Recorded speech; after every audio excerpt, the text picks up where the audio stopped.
Alright, ladies and gentlemen, welcome back to the program. As you can see, I don't know, can you see anything? I have no idea. This is just going to be a disaster, of course. I'm not all together right now. Alright, so our first guest tonight is a local musician who is probably a professional musician in his own right. He's come here today, and he's with the Rollbacks, and we're going to chat with him here a little bit. An established musician and far more talented than I am at everything. Ladies and gentlemen, Manny Pacheco.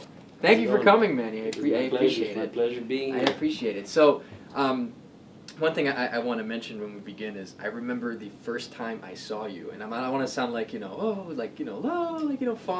over, but I remember the first time I saw you, and George and I were talking about you because it was at the Five Corners event. And you were the MC, and I thought it was funny because I've heard you sing before when we did the festival, and I heard you sing. You have a very demonstrative voice when you sing. So I said, "Wow, this guy is he can lead a band and go right through and just no, but it was cool. I just wanted to say that was the first time I saw you, and then he told me that you recorded CDs, and I said, "Wow," I said, "We're never gonna get him on the show. He's a professional." What do you know? You're here. Man. You're here. Hey, mi casa, su casa. That's the format you have. Unless I fart in your house, then you want to kick me. Oh, no. Watch it. I have to say some lasagna. That's why it's the best. I thought we were keeping that in the wraps. Okay. No. It's a lasagna. Things are going on, but I got my best going. Now, I know you just recently got together with the Rollbacks, Yes. and I've seen you guys perform a few times, as a matter of fact, together. And needless to say, you guys sound awesome. Thank you so much. And I noticed that you brought here a snare drum and a couple of timbales, and you were telling me before that there's a certain style or certain way that the music mixes into it. Just tell us a little more about what you wanted to tell me. Yeah, basically, the music, although regular music, rock and roll, based on 4x4, 1, 2, 3, 4, 1, 2, 3, 4, whereas with Latin music and us, the Rollbacks, which we combine rock and roll, blues, soul. Yeah, of course. We have soul. Yeah, I wanted that. Well, if you people had know that we got soul. Well, if you had soul, then you wouldn't be living. Cheesy joke. That's right. No, right. That's soul. That's a good one. That's right. We wouldn't be living. You're gonna get tired of that soon. And musically, we wouldn't be living without that soul. Exactly. I agree. So, what I want to show, same as soul music, and same as all the other styles of music, we have soul. And I want to show what I mean. Like these are African drums, basically. I tune it low to give me that effect of a low drum conga. Yeah. This way you don't have to carry some instrument. But basically, it's based on the clave. And then you have other beats going on. The interesting part about music and what us, the Rollbacks, we fuse together. Is that we have together.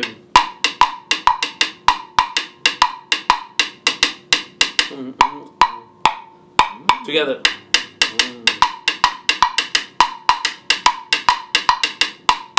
And then when we come up, we use the cowbell. We also have other beats that we implement into the music. So, but on top of that, you have a 4. 1, 2, 3, 4. 1, 2, 3. But we have this going on. Then you have.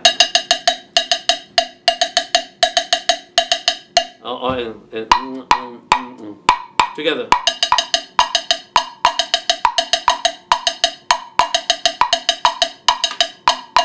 So you get, that's the concept behind our music. That's what gets the people going. That's the soul. Yeah. And in between that, obviously, we have some repito. And then obviously that as the timbal set here, with the Rollbacks, we're creative. We can't have timbales, congas, everything, but we kind of put it together in our own DIY, do it yourself. Yeah. We add a timbal drum and the bongos, and that's what brings the soul to it. So, we'll do some hits, and it brings in another part of the music, or it brings it, or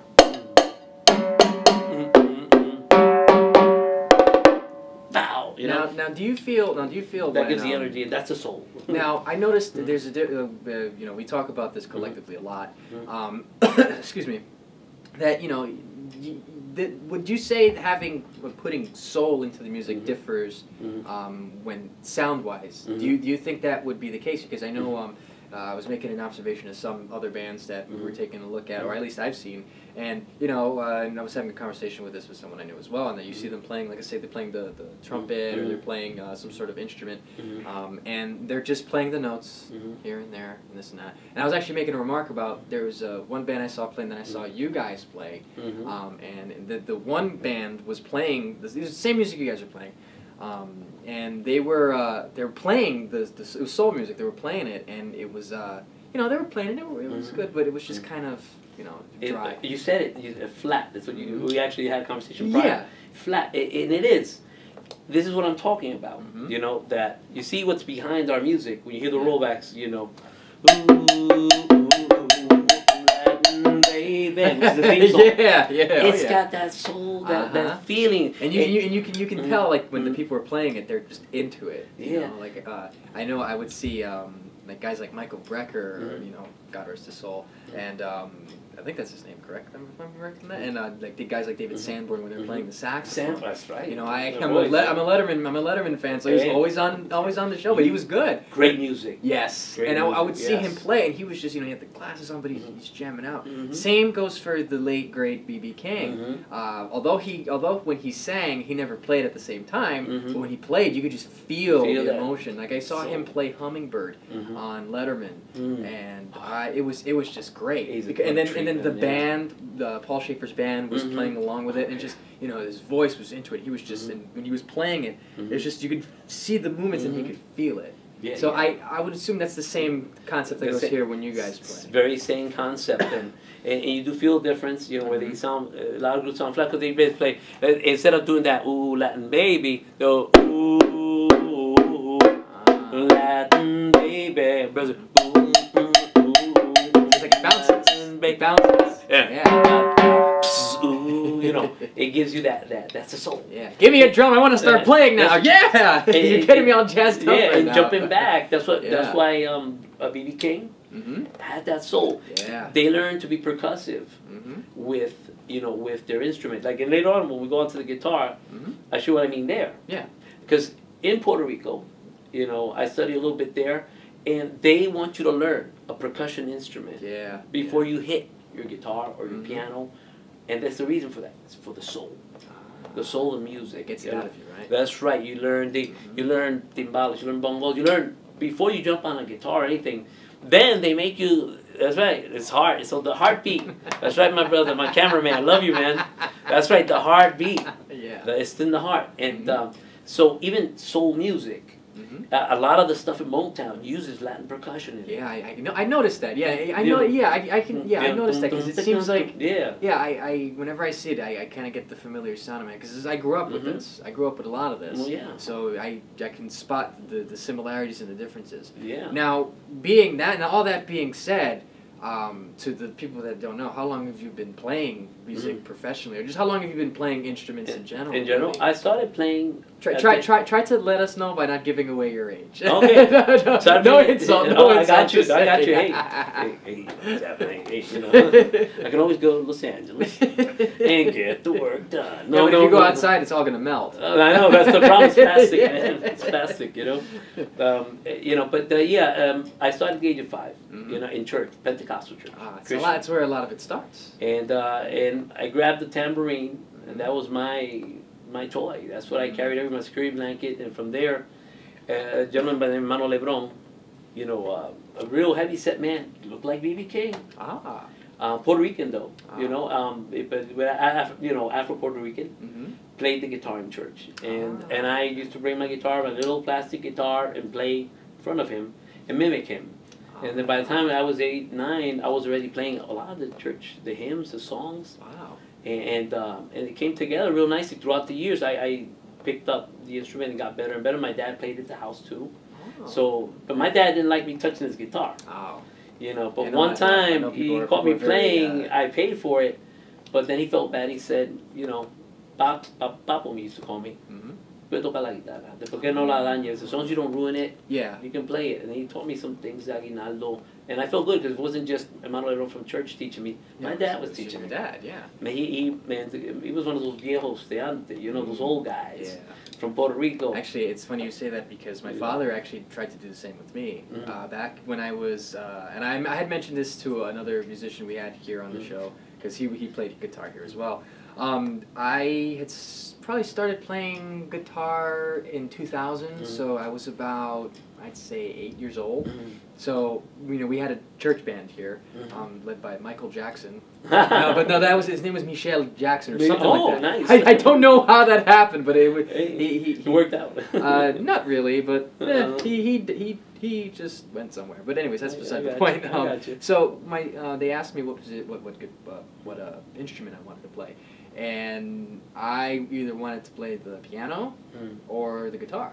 I had originally wanted to try drums, but there was like 15 people on the drums because apparently Puerto Ricans like hitting things really hard, you know.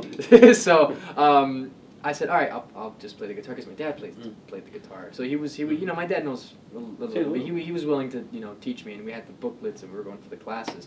And the one thing that I should have put through was that when he would give me the guitar and he would try and teach me, I didn't like putting the pressure on my fingers on the laces on the strings because it does hurt and it scabs my fingers. I played baseball. Actually, I have a blister on my finger right now from just batting practice, and it hurts. Yeah. So I was crying. You know, my boss likes to bust my chops about how I complain about everything, but part of it is true. But it's painful. I totally agree. I was playing it and I just. Daddy, I don't want to play this. Oh, Johnluke, I want to teach you. You know, little do you know, you're gonna be, you know, good now. If I had stuck with it, I probably would have been playing maybe with you guys, or maybe, you know. It is never too late, quite frankly. No, I know it's a great any instrument, with a piano, guitar. Yeah. It's a great instrument to pick up for therapy. Music therapy is the best. Oh yeah. I don't know. I believe George from the Rollbacks and even yourself. You do something that you like. Yeah. And you do it. That's what music's all about. It's putting, you do a monologue. It takes you away from your headache. It takes you away from all that. Oh, it's a stress reliever. Yeah. Some people like reading a good book. You know, it's not just music. But if you read a good book, man, come on. Oh, it's fantastic. You know what I mean? It's stress reliever. I like reading my good book. And between the time, my music, between my music, I like reading some good, some good stuff, and kind of filling in those noodles, Yeah. Now, there seems to be a growing trend, at least with people I'm seeing now, but apparently George from the Rollbacks is starting a trend, or at least you guys back then seem to have similar things, because I have you on Facebook, and I saw a picture of you back, I think in '94, I think it was, and you had, you were ravishing, and you were, performing out there, but the one thing I noticed you guys have a lot similarly is you guys have really cool mustaches. You know what I mean? You guys have really cool mustaches. What is it about older Hispanic gentlemen rocking the mustache? Yeah. I tried it once for 15 minutes after I had my goatee and I shaved it up, and I tried it, and it looked like I just came out of a porn shoot. So I had to cut it off. Oh man. So then we saw someone at the arts festival, and he had the similar style getup where he had the long hair and the mustache, and I'm saying, wow, he's really rubbing off on people. You guys are really rubbing off on them. Contagious. Oh yeah, but and I noticed you were talking about your father teaching you. You put it you and your son are also. You taught him how to play a lot. Yes, I saw him playing with you guys, and it seems like he's getting it all. He's got it all down good too. So you guys are in sync, and it's good that you guys are with the band together. That's good, definitely. Well. We could be here all afternoon. Yeah, but the mustache is a good thing. I try to get it off, and people tell me to put it back. Why is that? I don't know. They just don't like me. Well, it's because in general. Well, because they're used to a look. That's why. They're used to the look. It's like when I had my hair, my long hair, my really long hair. I showed you. Yeah, I've seen it. My Jerry curls, or so to say, my mop top. Some people preferred that I keep it. They like the look. Yeah. Well, it's hard. It was hard to maintain the mop top, because you get up in the morning and it's a lot of hair. I didn't really. And just with this now, my towel gets really wet. It is work. Trust me. Yeah. We got our Carlos Santana impersonator up behind the camera, of course, But I would wash it with the towel, and then I'd take the towel out before I would be able to even do anything else, and the towel would be soaking in my hands. So I had to come to the decision. And I was going to let it grow, and style it maybe, Brad Pitt style, whatever, because I'm just that lame.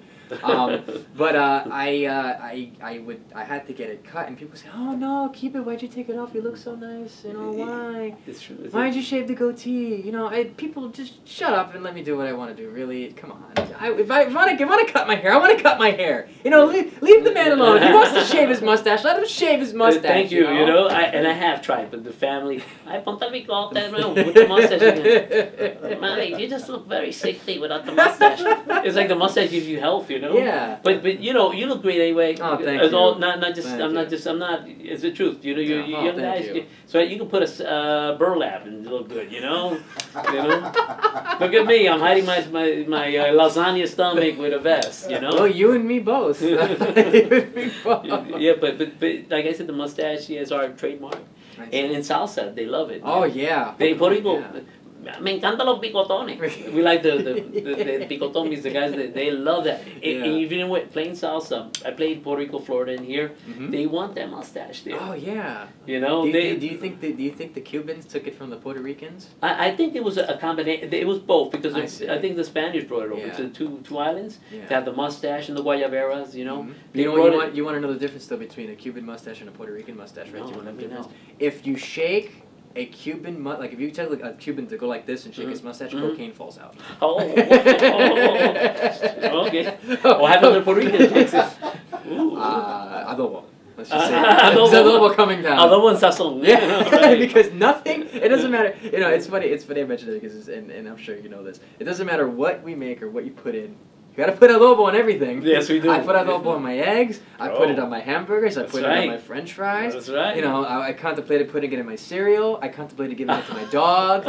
Putting it in my chocolate. Nice. You put adobo on everything. Vicks cures all sicknesses, and every cereal to Puerto Rican grandfather's conflay. That's right. Cherio or cherio. Cherio conflay. Cherio. Yeah, my abuela en Puerto Rico, when she she used to make surullos con huevo, surullo con huevo y cafecito. Muchacho, estoy cansada, me duele, tengo la artritis. I have the arthritis, you know, tengo la artritis. ¿Tú entiendes? Hazte el Cheerio con flay. Now, did you guys have the sock? Yeah. With the coffee? Yes, sir. Yeah. Yes, you know, sir. El coladorcito with the hanger. Yeah. You know? Grandfather's old sock. Yeah. No, esa es la media de tu abuelo. Sin eso no tiene sabor. I think for a long period. That's your grandfather's sock. Yeah. You know, without that, there's no flavor. I think for a long period of time when I was a kid, my father made coffee through like one of those old style coffee, like those sock style coffee rack things. That's right. And that one thing I remember, and then another thing I remember was the little flap thing, the thing Para to make the tostones, tostones. And it had the one yeah. it had, my mom had, I don't know where she got it from, but it was wood, pure wood, and it had a banana on it. Oh, and I was nice. for some reason as a child, I was so enamored by it. You know, so I grew up in a Puerto Rican household. Yeah. And in Jersey City, everybody's Puerto Rican in the house. Oh, and yeah. for some odd reason, my Spanish is terrible. I know the area, Kennedy Boulevard, come on. You actually, do you know Kennedy and Bartholdi in front of yeah, Winfield Park? I lived right on that block. Yeah. Come on, man. North Bergen, Jersey City, Kennedy Boulevard. Yeah, I lived next to the Meineke that was there, and then there was a McDonald's down there next to Kerry Woods Project, which is actually good now, apparently. I didn't. Wow, I know the area. I actually, one of my record label that I first signed, Tropez Record, was from that area. No kidding. Off of Kennedy Boulevard, they owned the warehouse, they owned the offices there. Wow. You know, and I love the area. I mean, they embrace us very well. Oh, I'm sure. Next door, you have Union City, and we used to do a lot of the Cuban gigs, Colombian gigs. It's a very nice community. Oh, yeah. Fun community. Yeah, I always felt a little at home there because it's a lot of Hispanics, and another thing I noticed about Jersey City too, and this is kind of off topic, I guess, but it's related to Jersey City. There was, I don't know if you remember, Greenville Hospital. That wasn't too far. That's right. They're closed. They closed down. They closed down. Okay. But one of the things. Told me that, one of the things I remember about Greenville Hospital was I went in there one morning. Now there's Greenville Hospital, which was closer to my house, and then you had Medical Center, which was further down. Right, Medical Center. Down near Newport Mall. Newport Mall, yeah, I got you. So I went into Newport one morning, and I was a very sick kid. You know, I have chronic asthma. You know, this and that. Asthma's tough. I live with it. I had a little bit myself at one point in my life. You know, it crippled me a lot. So one of the things I used to have was I used to get a lot of like lower body pains, and it just randomly happened. I don't know. I was a very sick kid. Yeah. So we went to Greenville Hospital, and it's kind of a little dilapidated. I'm sitting there, lean over, The cramps, like that, lean over, and I'm telling you, there was like 5 people walking by. They just looked at me and they walked away. Yeah. So my dad, you know, being that he has to be with his son and he couldn't go to work and he was, you know, tired and, you know, trying to, you know, have his kid, you know, get, you know, better. Get in the car, we're getting out of here. Went all the way down to a medical center. And then they fixed me up pretty well. Yeah, you need that immediate, like I caught a little bit of asthma, and for some reason it like left, but playing the clubs when they were smoking. Ah, yeah. And I've been doing that because I always had a mustache, you know, even in my teens. I've been doing that from the age of 13, 14, 15, playing gigs, you know, and I caught a little bit of bronchial asthma. And for some reason, it has left me. You know, it's not as bad as it ever used to be. But yeah, you know, everything. I still take my pump. You know what's a good conversation when we went from music to Jersey City to asthma. And now we're chronic. Oh, let's not tickle the old people now. They're sleeping as they see this. You don't want them to. You know, you don't want to rustle. Forget about their arthritis. Look at that. Look at those crooked fingers, man. Ah, you're fine. One more thing before we go. One more thing before we move on for the performance. I noticed you have a Yankees watch on. Yes, I do. Now the watch itself is nice. Thank you. And you said you got it in '95. Around there. Yeah. I was 2. Oh man. So it's a nice watch, but the only thing is that Yankee logo. Now, if anyone knows me, there's 2 things that a lot of people know about me. Okay. One, I'm a very weird guy. Okay, I mean, I can see that. very. And number 2 is they know that I'm a very big Mets fan. Okay. Now, the reason why is because I see the logo on your watch is when it comes to Yankee fans, I don't hate them. Right? Because I know I have a lot of family members that are Yankee fans, you know? I don't hate, I mean, family's different. Sure. I don't hate Yankee fans, but I don't particularly like them either. I gotcha. Oh, yeah, the thing is, you know, they're not in the same division. They granted play in the same city. Yeah. But it's not fair that I have to hear, yes, you know, your team is second rate. Your team is second rate. Let's go Yankees, 26 rings, Babe Ruth, baby, yeah, rings on our fingers. And I'm just, you know, mind you, I was born in '93. The Mets last won the World Series in 1986. Yeah. My dad was in his, I don't know how old he was, but he witnessed that. Last time the Mets went to the World Series, ironically enough, they played the Yankees, and they beat the Mets. So they tell me, how's your team do against the Yankees in the World Series, huh? How'd they do? How'd they do? So, and it happened. They always hit you. And it happened to me a lot as a kid. You know, me being the happy-go-lucky Met fan, let's go Mets, and then, you know, proceed to see my, you know, see misery on the screen, you know, because apparently they don't know how to do baseball right. I see the Dominican teams here do a better job than they do. And I remember I saw you wear that watch for the first time, and I said, oh, man, I thought he was a cool guy, too. No, but I was wrong, of course. I was wrong, of course. 1969, my favorite team was the Mets. Still is. They're still a good team. In 1986, I became the other Keith Hernandez. Yeah, you know, my father back then, he had was it Puerto Rican men and mustaches? He had one too. Yeah. He had the mustache, and he had a very strong resemblance to Keith Hernandez. Yeah. So he would always say that he doesn't look like him now, of course, because you know they're all old now. We all changed a little bit. We all did. But yeah, I could see the resemblance. Yeah. I have. What is it? The thing is, Mets jacket from 1986. Oh, do you? And I used that to my benefit. Because Keith was so loved. He was the sex symbol, the best looking, the sexiest man on the planet. Yeah. In '86. And I wore I had my Mets jacket. Yeah. I wore that to, Keith Hernandez signed autographs, bro. Mira, Keith Hernandez took salsa. Keith Hernandez. Wow, mira. You wouldn't be able to pull that off nowadays. That's a real man. He plays baseball and does salsa. I think it would be funny if someone had spotted him at a game at that time, if he was signing autographs for someone. Keith Hernandez, you were so great in the club last night. And then he's like, what are you talking about? we were on the road. That wasn't you? You got duped, sorry. Wore the jacket in the gates. Yeah. You know, I'm like, soy Keith Hernandez, Keith Hernandez. Yo juego pelota, yo juego pelota. Wow, out Keith for not being Hispanic. Your Spanish is very good. Yeah, that's right. Yeah, that's right. He doesn't speak Spanish. He's right. I think a Spaniard descent, but he grew up in the Bay Area. So The Bay Area, he's kind of like a mixed white guy. Yeah, exactly. But he great baseball player. Bro, but I walked with the pushback hair, man. you know, with the the kind that hangs over like this a little, and with the mustache. El Fernando.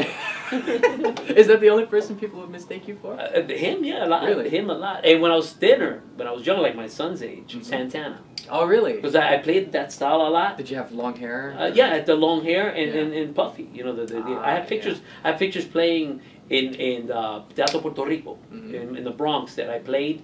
And it was a gospel concert that I played for Reverend Ray Velez. It was a big revival thing. And they hired me from here to go play lead over there. They saw me at the church at Gordon Street, Cruz del Calvario, which is Juan Arena. Out of love, we used to call him John Sands. It's a translation to Juan Arena. So we call him John Sands. And that's where I learned to play more gospel music and kind of fellowship. Now, they didn't hire you because they thought you were Santana, right? I played the style. And the Reverend's kids, said, which was, she happened, the Reverend's wife was named Doris Velez, happened to be the daughter of the pastor at Juan Arena. And her kids loved, they came to church, they saw me playing. And they hired me to go play in Teatro Puerto Rico, the big evangelistic revivals. They pray for people to get off the wheelchairs, and I got a picture of me playing. I look like Santana, man. Yeah. You and my boss both. Yeah. We're Santana. He came in today with his little straw hat on. Yeah, he looks good, man. His ponytail all left out. And I'm sitting over there, and I said, "Wow, I didn't know my boss was Mexican and Carlos Santana." And that's the case. Hey, let's go. That's right. But so. What are you going to play for us today? Well, today, we're going to bring the guitar over and. And I just I could do it over there, no problem. But I just wanted to show something that I was talking about. Okay. Excuse the stiff fingers, but about the percussion, how everything goes together, So we got it. Okay. So now, with Latin music, the instruments have to be percussion. For example, like the. We got.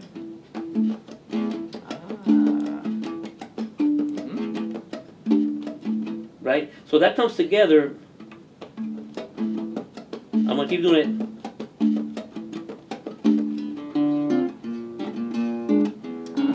Very nice.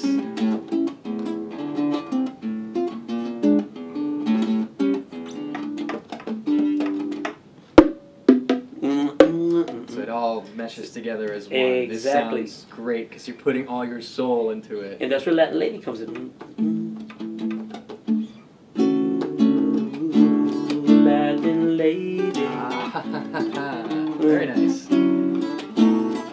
Latin Lady.